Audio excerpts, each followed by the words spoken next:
안녕하세요. 지식씨앗입니다. 오늘은 3월 1일입니다. 거리마다 휘날리는 태극기를 보며 우리는 독립의 기쁨을 나누지만 그 이면에는 우리가 차마 다 읽어내기조차 힘든 잔혹한 통곡의 역사가 잠겨 있습니다. 오늘 지식씨앗이 준비한 주제는 인류 역사상 가장 정교하고 차가웠던 지옥 731부대에 관한 이야기입니다. 단순히 일본이 나빴다는 감정적 호소를 넘어 어떻게 평범한 의사들이 괴물이 되었는지, 그리고 그들이 남긴 피해 데이터가 어떻게 현대의학의 뒷면에 숨어 있는지 그 경제적, 심리학적 진실을 파헤쳐보겠습니다. 여러분, 지금 보고 계신 이 수술도구, 그리고 우리가 상식처럼 알고 있는 동상치료법이나 인체의 수분 함량 같은 데이터들, 이 중 일부가 살려달라는 비명과 산채로 해부당한 사람들의 피로 쓰였다는 사실을 알고 계십니까? 지금으로부터 80여 년 전 만주 하얼빈의 핑팡 지역에는 거대한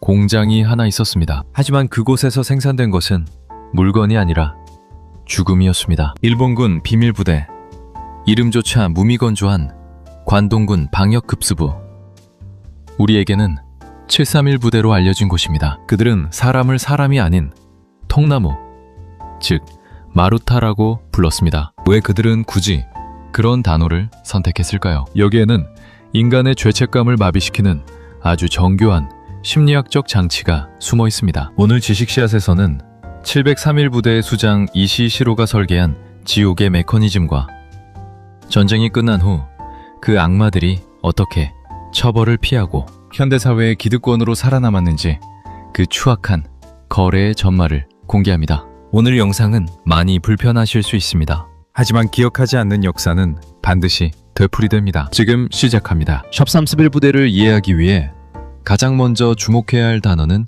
바로 마루타 만타입니다. 일본어로 껍질만 벗긴 통나무라는 뜻이죠. 심리학에는 탈인간화, dehumanization라는 개념이 있습니다. 인간이 다른 인간에게 잔혹한 짓을 저지를 때 뇌에서 발생하는 강렬한 거부감을 회피하기 위해 상대를 인간이 아닌 사물로 규정하는 것입니다. 나치 독일이 유대인을 박멸해야 할 해충으로 불렀던 것과 같은 맥락이죠.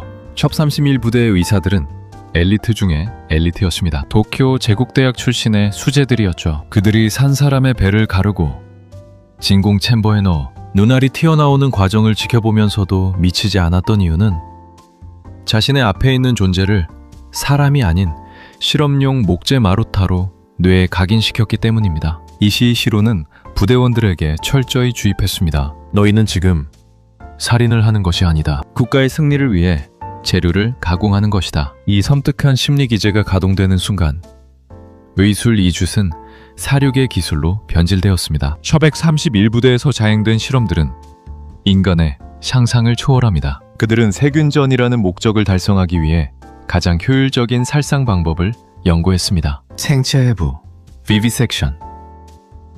세균이 인체에 침투했을 때 장기가 어떻게 변하는지 보기 위해 살아있는 상태에서 마취 없이 해부했습니다. 마취를 하면 데이터가 오염된다는 이유였습니다. 통상실험, 영하 40도의 날씨에 마루타를 밖에 묶어두고 팔다리를 얼렸습니다. 철점이 얼음처럼 딱딱해지면 몽둥이로 두드려 소리를 확인하고 뜨거운 물에 넣어 피부가 허물처럼 벗겨지는 과정을 기록했습니다. 이것이 현대 동상치료의 기초 데이터가 되었다는 사실은 지독한 비극입니다. 원심 분리기 및 진공실험.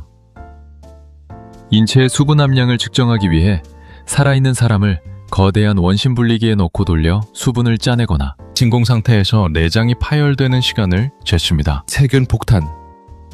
벼룩에게 패스트균을 감염시킨 뒤 도자기 폭탄에 담아 중국 민간인 거주지에 투하했습니다. 이로 인해 수십만 명의 무고한 생명이 고통 속에 죽어갔습니다. 이 모든 과정은 철저히 데이터화되었습니다. 그들에게 고통받는 인간은 없었습니다. 오직 그래프와 수치만이 존재할 뿐이었죠. 가장 분노스러운 점은 전쟁이 끝난 뒤의 모습입니다. 나치의 전범들은 뉘른베르크 재판을 통해 처벌받았지만 1131 부대의 주범인 이시시로와 그 일당들은 단 한 명도 전범 재판소에 서지 않았습니다. 어떻게 이런 일이 가능했을까요? 여기에는 냉전 시대의 서막을 알리는 잔인한 경제적, 정치적 거래가 있었습니다. 미국은 731 부대가 축적한 인체 실험 데이터에 주목했습니다. 윤리적인 이유로 미국 내에서는 절대로 얻을 수 없는, 오직 사람을 죽여서만 얻을 수 있는 방대한 생물학 무기 관련 정보였죠. 미국 더글러스 메가더 사령부가 731 부대 수뇌부 사이에는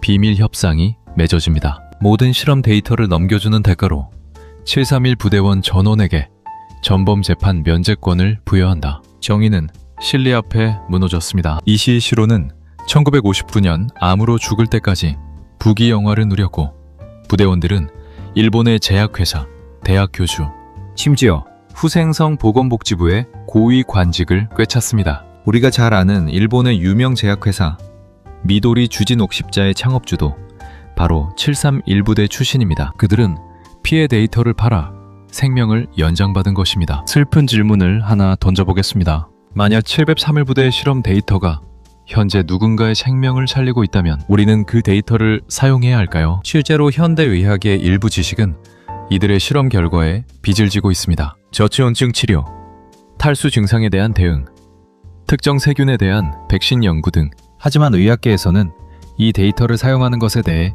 여전히 격렬한 논쟁이 벌어집니다. 독일의 경우에는 나치의 실험 데이터를 인용하는 것을 엄격히 금지하거나, 인용할 경우 반드시 그 데이터가 어떤 잔혹한 과정으로 얻어졌는지를 명시하도록 합니다. 하지만 일본은 여전히 731 부대의 존재 자체를 부정하거나 외면하고 있습니다. 경제학적으로 볼 때 이 데이터는 매몰 비용, sunk cost이 아닙니다. 그것은 현재 진행형인 윤리적 비용입니다. 우리가 그 데이터의 출처를 잇는 순간 우리는 제2의 이시시로가 나타날 토양을 제공하는 셈이기 때문입니다. 3.1절은 단순히 태극기를 흔드는 날이 아닙니다. 힘이 없어 마루타로 불려야 했던 우리 선조들의 아픔을 기억하고 다시는 그런 비극이 일어나지 않도록 스스로를 채우는 날입니다. 셔벡 31부대의 진실은 우리에게 말해줍니다. 지식과 기술이 인문학적 성찰과 윤리를 잃었을 때 그것은 인류를 구원하는 도구가 아니라 가장 정교한